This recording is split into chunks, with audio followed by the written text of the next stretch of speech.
नमस्कार मैत्रिणींनो, शोभा kitchen recipe या आपल्या यूट्यूब चॅनलमध्ये आपल्या सर्व खवयांचं स्वागत आहे। सकाळच्या घाई गडबडीमध्ये आपल्याला वाटतं की पटकन नाश्ता काय करावा, तर आपण लहान मुलांना आवडेल आणि मोठ्याला पण आवडेल असा आपण डब्याला पण देऊ शकतो आणि नाश्त्यासाठी पण बनवू शकतो असा प्रकार आपण एक बनवणार आहोत, तो म्हणजे ब्रेडचा पिझ्झा।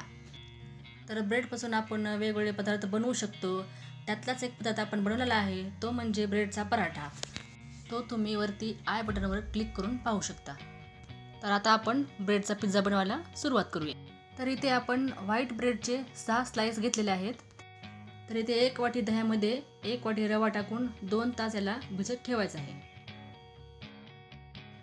एक बारीक चिरलेला कांदा, 1 वाटी बारीक चिरलेली कोथिंबीर, एक बारीक चिरलेला टोमॅटो, इथे 2 ते 3 हिरव्या मिरच्या बारीक चिरून घ्यायच्या आहेत, 2 चमचे बटर आणि चवीनुसार मीठ एवढं साहित्य आपल्याला लागणार आहे। तर 2 तासानंतर आपण हे दह्यामध्ये भिजलेला रवा घ्यायचा आहे आणि तो चांगला हलवून घ्यायचा आहे। यामध्ये आपल्याला आता कांदा टाकून घ्यायचा आहे, कोथिंबीर टाकून घ्यायची, हिरवी मिरची टाकून घ्यायची, टोमॅटो टाकून घ्यायचा आणि सगळ्यात शेवटी चवीनुसार मीठ टाकून घ्यायचं आहे। आता हे चांगलं मिक्स करून घेऊया।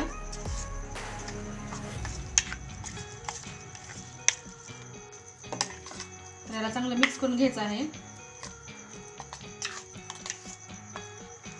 आता आपलं हे मिक्स करून झालेलं आहे। आता आपण गॅस चालू करून घेऊया आणि त्यावर हा तवा ठेवून घेऊया। तर आता आपण हे सारण या ब्रेडला लावून घ्यायचं आहे।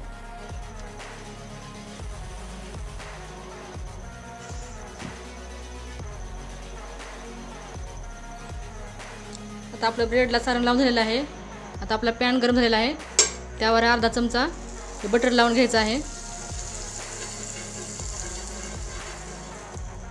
आणि आता हे लावलेलं सारणाची बाजू यावर पालथी घालायची आहे आणि याला चांगलं शेकून घ्यायचं आहे। आणि आता आपण दुसऱ्या बाजूने पण सारण लावून घेऊया।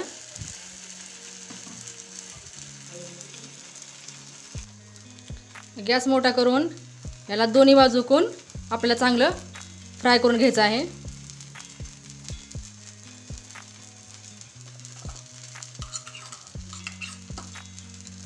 कडेने थोडंसं बटर सोडूया। तर आता एका बाजूने आपला हा ब्रेड भाजून झालेला आहे, याला पलटवून घेऊया।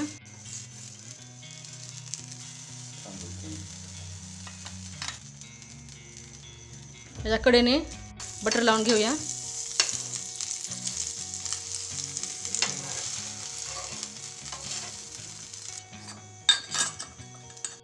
याला दोन्ही बाजूकून बटर लावून घ्यायचं आहे।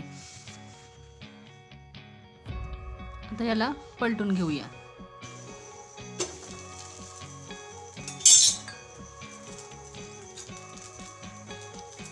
आणि आता याला दोन्ही बाजूकून चांगलं शेकून घ्यायचं आहे।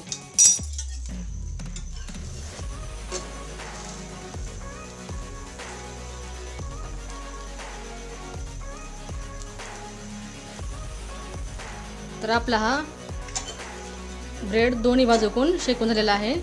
आता हा ताटामध्ये काढून घेऊया।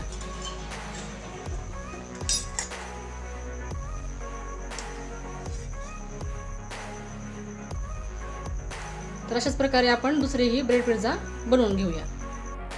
ब्रेड पिझ्झा सोबत खाण्यासाठी आपण एक चटणी बनवणार आहोत। चला तर मग सुरू करूया। इथे 4-5 हिरव्या मिरच्या घ्यायच्या आहेत। तिखट तुमच्या आवडीनुसार कमी जास्त करू शकता। इथे 1 वाटी नारळाचे तुकडे घेतलेले आहेत, ते बारीक काप करून त्या मिक्सरच्या भांड्यात टाकून घेऊया। नारळाचे बारीक तुकडे करून मिक्सरमध्ये वाटून घेऊया। नारळ आणि मिरची एकत्र वाटून घेतलेलं आहे। आता हे एका ताटामध्ये काढून घेऊया।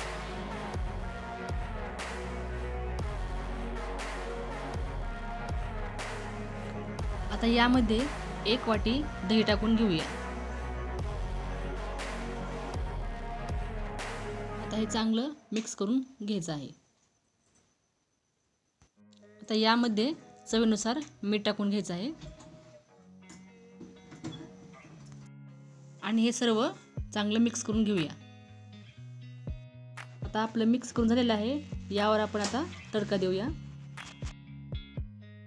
आता आपण गॅस चालू करून घेऊया आणि त्यावर एक छोटंसं स्टीलचं पातेलं ठेवून घेऊया। आता आपलं पातेलं गरम झालेलं आहे, त्यामध्ये एक माप तेल टाकून घेऊया।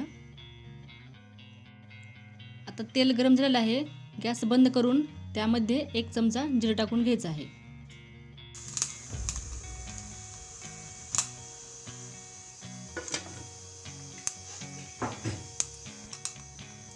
तर आता हा तडका आपण या चटणीमध्ये टाकून घेऊया।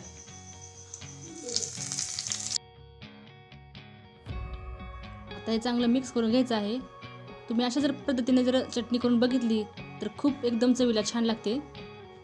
तर आता आपली ही खोबऱ्याची चटणी बनवून तयार आहे।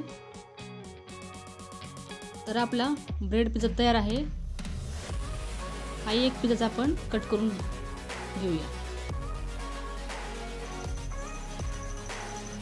तर आपला हा ब्रेडचा पिझ्झा करून तयार आहे, तो तुम्ही नक्की करून बघा आणि कसा वाटला तो कमेंट्समध्ये सांगा। व्हिडिओ आवडल्यास व्हिडिओला लाईक करा, शेअर करा आणि चॅनलला सबस्क्राईब करा। धन्यवाद।